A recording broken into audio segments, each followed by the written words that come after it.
linfócitos T regulatórios representam uma das subpopulações de linfócitos T auxiliares que tem por função a supressão das respostas imunes, mantendo assim a autotolerância.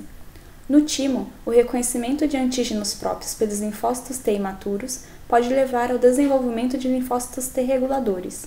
Parte desses linfócitos autorreativos podem amadurecer e entrar nos tecidos periféricos. Então, esses linfócitos reguladores deixam o timo e inibem a resposta imunológica contra os tecidos próprios na periferia. Essa supressão faz parte do mecanismo pelo qual as células T maduras, que reconhecem antígenos próprios, tornam-se incapazes de responder a esses antígenos, e que é denominado tolerância periférica. As células Treg são caracterizadas pela expressão de altos níveis de CD25, que é o receptor da cadeia alfa da interleucina 2. Além do marcador CD25, as Tregs também expressam outros marcadores de superfícies, entre os quais CTLA4 e GITR, por exemplo. Também expressa outros receptores de superfície como FAS. Os linfócitos T naives se diferenciam em Tregs por intermédio da citocina indutora TGF-beta, que ativará o fator de transcrição nuclear FOXP3. Esse fator irá exercer papel importantíssimo no desenvolvimento e ação dos linfócitos T regulatórios. Uma das hipóteses de atuação do FOXP3 é que a sua ativação pela TGF-beta aumenta a expressão de CD25 e CTLA4 na superfície da célula. Então, o panorama geral que temos até agora é o seguinte: as células T regulatórias são geradas pelo reconhecimento de antígeno próprio no timo através de células dendríticas e pelo reconhecimento em menor extensão de antígenos nos órgãos linfóides periféricos, através de macrófagos, por exemplo. Nos tecidos periféricos, as células Treg suprimem a ativação e as funções efetoras de outros linfócitos autorreativos e potencialmente patogênicos. Agora vamos entender como ocorre essa supressão. Postula-se que existam pelo menos 3 mecanismos de atuação das Tregs para exercer a sua função supressora.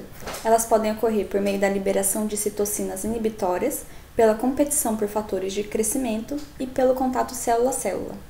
A supressão por liberação de citocinas inibitórias vai ocorrer com a secreção das citocinas interleucina 10 e do fator de crescimento transformador beta, o TGF-beta.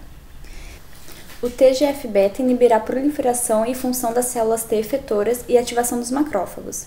A secreção de interleucina 10 atua como inibidor da ativação de macrófagos e de células dendríticas, inibindo a produção de interleucina 2 e a expressão de coestimuladores e do complexo principal de histocompatibilidade de classe 2, MHC de classe 2, nas células dendríticas e macrófagos.